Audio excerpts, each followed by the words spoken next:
Channel edu एनवायर में आपका स्वागत है। मैं जया।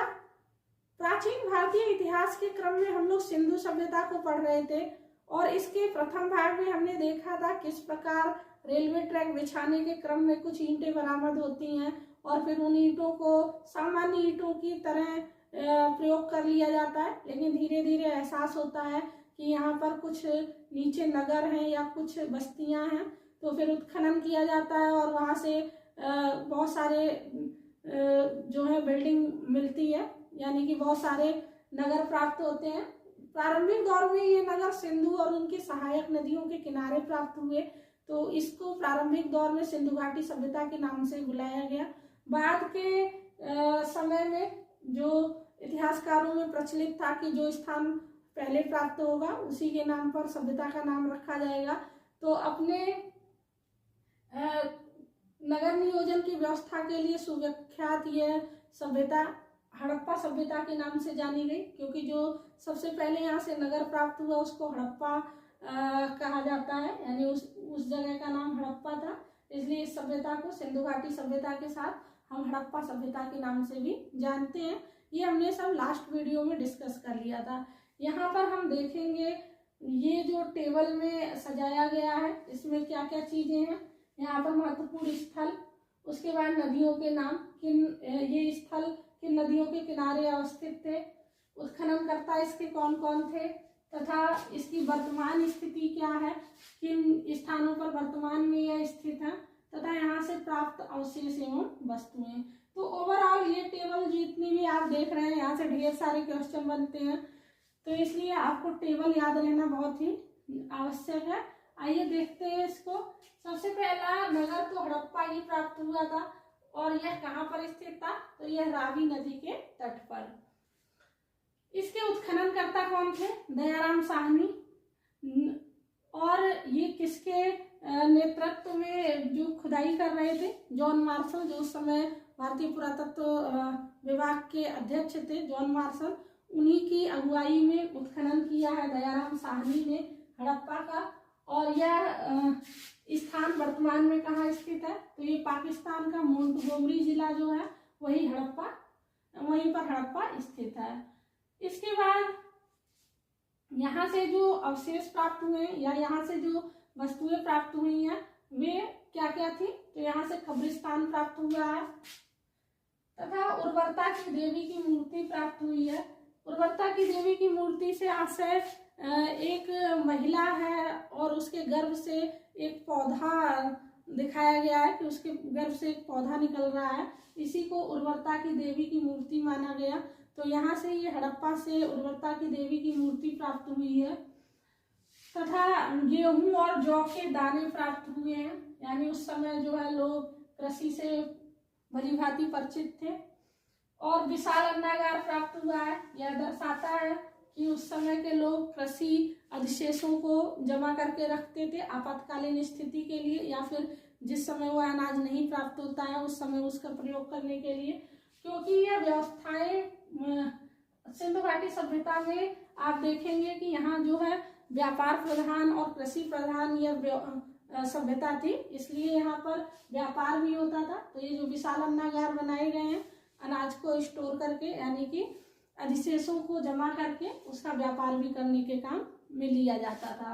उसके बाद यहाँ से अत्यंत हिंदू धर्म का जो अत्यंत शुभ चिन्ह माना जाता है स्वास्तिक, वह भी प्राप्त हुआ है। तो उस काल से लेकर इस काल तक स्वास्तिक तो आप अभी भी देखते हैं।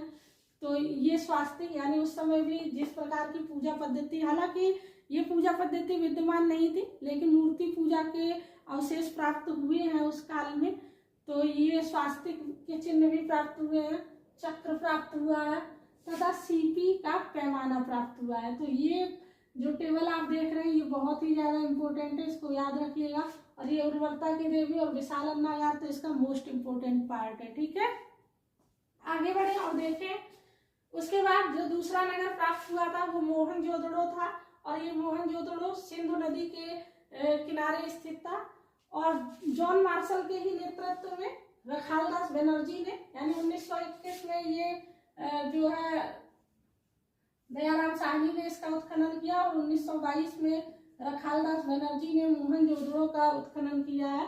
यह स्थान कहाँ पर है? तो सिंध प्रांत के नरकाना क्षेत्र में स्थित है। यहाँ से क्या क्या चीजें प्राप्त हुई? तो यहाँ से बृहत स्नानागार प्राप्त हुआ है और कई बार यहाँ इसका डायमेंशन पूछा है कि इसकी लंबाई, चौड़ाई, ऊंचाई कितनी थी। तो अभी जब हम नेक्स्ट पार्ट डिस्कस करेंगे वहां पे देखेंगे इसको। यहाँ पे बृहत स्नानागार प्राप्त हुआ तथा मातृ देवी की मूर्ति प्राप्त हुई है। ठीक है, यहाँ पर उर्वरता की देवी की मूर्ति, यहाँ पे मातृ देवी की मूर्ति और कांसे के नृत्य की प्राप्त हुई है तथा यहाँ से प्राप्त हुआ है सूती कपड़ा। इससे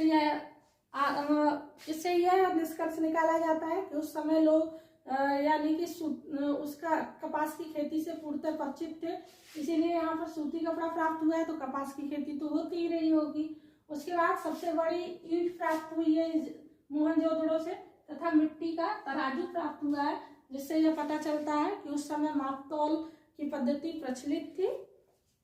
उसके बाद आगे बढ़े तो देखें, चनहूदड़ो एक स्थान है, यह भी सिंधु नदी के तट पर स्थित था। इसके खुदाई करता यानी इसके उत्खनन करता जो है अनवेस्ट मैके थे तथा यह स्थान कहाँ पर है?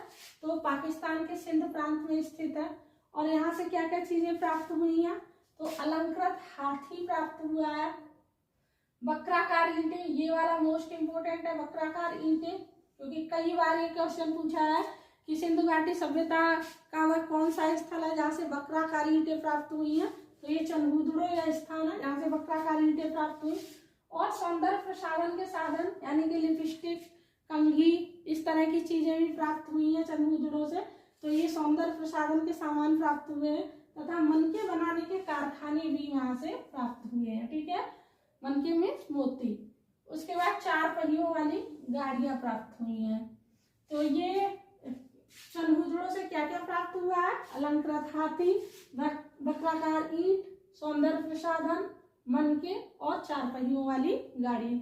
ये सारी टेबल आपको एक बार में नहीं याद होगी, 1-2 बार आप जब वीडियो देखेंगे तो अब आपको ये याद होगा, क्योंकि ये टेबल याद करना आवश्यक है। यहाँ से बहुत सारे क्वेश्चन बनेंगे और मुझे लगता है कि मोस्टली क्वेश्चन यहाँ से तथा इसके सांस्कृतिक और आर्थिक जीवन किस प्रकार का था, धार्मिक जीवन किस प्रकार था, इन्हीं सब चीज़ों को मिला करके ओवरऑल क्वेश्चन तैयार किए जाते हैं। तो टेबल पर ध्यान रखिए और टेबल को ध्यान से याद रखिएगा। ठीक है, आगे चले। कालीगंगा, ये स्थान कहाँ पर है? तो ये स्थान राजस्थान में एक जगह पड़ती है, हनुमानगढ़ यहाँ पर स्थित है। और ये किस नदी के किनारे था? तो घग्गर नदी के किनारे। और इसके उत्खनन करता कौन है? बीबी लाल एवं थापर इसके उत्खनन करता है तथा यह स्थान बता दिया मैंने आपको, ये हनुमानगढ़ राजस्थान में स्थित है। यहाँ से क्या प्राप्त हुआ? तो यहाँ से आयताकार 7 अग्नि वेदिकाएं प्राप्त हुई हैं, जिससे यह अनुमान लगाया गया कि उस समय लोग यज्ञ से परिचित थे और यज्ञ हवन आदि करते थे। तो ये इसके धार्मिक क्रियाकलापों को भी दर्शाता है। उसके बाद यहाँ से जुटे हुए खेतों के साक्ष्य प्राप्त हुए हैं। हालांकि सिंधु घाटी सभ्यता में लोहे के फाल नहीं प्राप्त हुए, यानी कि लोहे से निर्मित किसी प्रकार का हल या लोहे की बनी हुई वस्तुएं प्राप्त नहीं हुई थी। तो अनुमान यह लगाया गया कि सिंधु घाटी सभ्यता में जो हल प्रयोग किए गए होंगे वो लकड़ी के रहे होंगे। और जो खेतों के साक्ष्य प्राप्त हुए हैं, जुते हुए खेतों के साक्ष्य, ये कहाँ से प्राप्त हुए हैं? कालीगंगा से। ठीक है, आगे बढ़े और देखें। लोथल जो है सिंधु घाटी सभ्यता का एक बंदरगाह नगर था, यानी कि यहाँ से समुद्री व्यापार होता था। और यह किस नदी के तट पर स्थित था? यह भोगवा नदी के तट पर स्थित था। और इसके उत्खनन करता SR राव हैं। यह स्थान वर्तमान में गुजरात के अहमदाबाद में स्थित है। और यहाँ से क्या क्या प्राप्त हुआ? तो बंदरगाह, धान एवं चावल तथा बाजरे के साक्ष्य प्राप्त हुए। धान, चावल एवं बाजरे के साक्ष्य तथा 3 युगल समाधियां प्राप्त हुई हैं। ठीक है, और दिशा मापक यंत्र भी प्राप्त हुआ है, यानी उस समय लोगों को दिशा मापने की आवश्यकता पड़ती होगी जब वो समुद्री व्यापार करते होंगे, तो इसलिए लोथल में दिशा मापक यंत्र भी प्राप्त हुआ है। तो इस तरह की चीजें आपको लोथल से प्राप्त हुई। ये किस नदी के तट पर है? भोगवा नदी के तट पर। यहाँ इसके उत्खननकर्ता कौन है? SR राव। यह स्थान कहाँ पर है? अहमदाबाद गुजरात में। और यहाँ से ये वस्तुएं प्राप्त हुई हैं। ठीक है, आगे बढ़े और देखें आलमगीरपुर। ये आलमगीरपुर जब हम लास्ट वीडियो पढ़ रहे थे और हमने देखा था कि किस प्रकार से इसकी बाउंड्री लाइन थी, यानी इसकी चौहद्दी किस प्रकार से स्थित थी। तो आलमगीरपुर इसका यानी सिंधु घाटी सभ्यता का सबसे पूर्वी छोर था। तो यहाँ पर ये किस नदी के किनारे स्थित था? हिंडन नदी के तट पर। और इसके उत्खननकर्ता यज्ञदत्त शर्मा है। ठीक है, यह स्थान वर्तमान में उत्तर प्रदेश के मेरठ में स्थित है। और यहाँ से मिट्टी के बर्तन प्राप्त हुए हैं और मनके प्राप्त हुए। तो मनके आपने दो जगह देख लिए, कहाँ कहाँ? एक तो मनका आपको चमूदड़ों में देखने के लिए मिला और दूसरा आपको कहाँ पर? आलमगीरपुर में। ठीक है, उसके बाद आगे चले तो ये रोपड़ जो कि कहाँ पर स्थित है? तो यह पंजाब के क्षेत्रों में स्थित है रोपड़। और ये कहाँ पर? किस नदी के तट पर? सतलज नदी के तट पर। इसके उत्खननकर्ता कौन है? यज्ञदत्त शर्मा। अब यहाँ से पेयर बना लीजिए आप, यज्ञदत्त शर्मा इसके भी उत्खननकर्ता है और इसके भी, यानी आलमगीरपुर के भी और पंजाब के रोपड़ के भी, इन दोनों के भी उत्खननकर्ता यज्ञदत्त शर्मा है।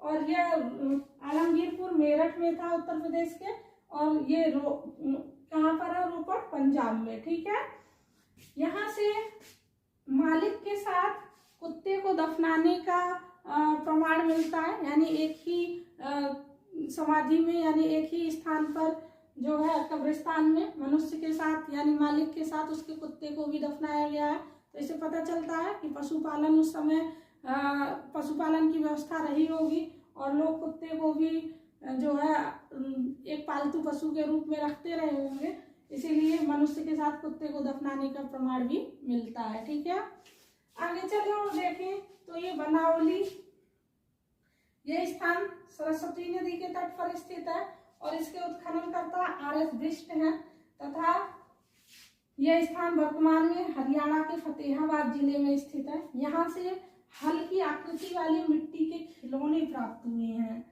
और कहाँ पर प्राप्त हुए थे? हल से संबंधित जुते हुए खेत के साथ कालीबंगा से प्राप्त हुए थे। लेकिन हल्की आकृति के मिट्टी के खिलौने कहाँ से प्राप्त हुए हैं? ये बनावली से प्राप्त हुए हैं। ये बनावली कहाँ स्थित है? तो ये बनावली हरियाणा में स्थित है। आगे चले और देखिए धौलावीरा। हमने 2-3 चीजें देखी थी कि जो नगर थे प्रारंभिक दौर पे, जो नगर मिले हैं सिंधु घाटी सभ्यता के, ये नगर 2 भागों में विभाजित थे। इसका जो पश्चिमी भाग था वह दुर्ग था, यानी कि पश्चिमी भाग ऊंचाई पर बना हुआ था और ये दुर्ग था। इससे अंदाजा लगाया जाता है कि जो सामंत वर्ग रहे होंगे, जो बड़े व्यापारी रहे होंगे और जो राजा रहे होंगे, पुरोहित, वे उन नगरों में यानी पश्चिम क्षेत्र में बने हुए नगरों में रहते होंगे तथा पूर्वी क्षेत्रों में सामान्य लोग रहते होंगे, क्योंकि पूर्वी क्षेत्रों में जो घर मिले हैं वे सामान्य घर थे और वे निचले इलाकों में स्थित थे। तो इस प्रकार से, लेकिन धौलावीरा में जो स्थान मिलता है, यानी धौलावीरा में जो मतलब बस्तियां मिली हैं, ये 3 खंडों में विभाजित थी। तो यहाँ से एक विशेषता तो आप धौलावीरा की यही देखते हैं कि ये 3 खंडों में विभाजित है। दूसरी विशेषता आप धौलावीरा की देखेंगे कि यहाँ पे बहुत ही उन्नत जल निकासी प्रणाली थी, यानी लकड़ी की नालियां बनी हुई थी धौलावीरा में। तो धौलावीरा एक बहुत ही उन्नत नगर था जहाँ पे कुछ खास तरह की विशेषता थी, खास तरह का नगर नियोजन था। तो क्या क्या नगर नियोजन में आपने देखा कि उन्नत जल निकासी प्रणाली थी, यानी लकड़ी की नालियां प्राप्त हुई हैं धौलावीरा में। ठीक है, और आइए देखें धौलावीरा जो है इसके उत्खननकर्ता JP जोशी तथा RS बिष्ट है और यह स्थान गुजरात के कच्छ जिला में स्थित है वर्तमान में। यहाँ से क्या क्या प्राप्त हुआ है? तो उन्नत जल निकासी प्रणाली जो कि लकड़ी की थी। ठीक है, लकड़ी की बनी हुई। इस प्रकार से ये पूरी टेबल आपने समझ ली। इस टेबल से क्वेश्चन बनेंगे, इसलिए इसको याद रखिएगा। नेक्स्ट पार्ट में इसके देखते हैं किस प्रकार से। ओवरऑल लगभग तो ये चैप्टर खत्म हो गया, लेकिन कुछ चीजें बची हुई हैं, जैसे धार्मिक जीवन, आर्थिक जीवन, सामाजिक जीवन तथा इसके पतन के क्या कारण रहे और विदेशी जो इतिहासकार हैं वे क्या मत देते हैं कि सिंधु घाटी सभ्यता के पतन के क्या क्या कारण रहे हैं, तथा जो भारतीय इतिहासकार हैं वे इस पर क्या मत देते हैं, इसको हम नेक्स्ट पार्ट में देखेंगे। इसके बाद ये चैप्टर ओवरऑल कंप्लीट हो जाएगा। अगर आपको ये वीडियो अच्छा लगा हो तो आप हमारे वीडियो को लाइक करें, चैनल को सब्सक्राइब करें और निश्चित ही कमेंट करें, जिससे पता चले कि आपको ये पसंद आ रहा है या नहीं पसंद आ रहा है। Thank you for watching.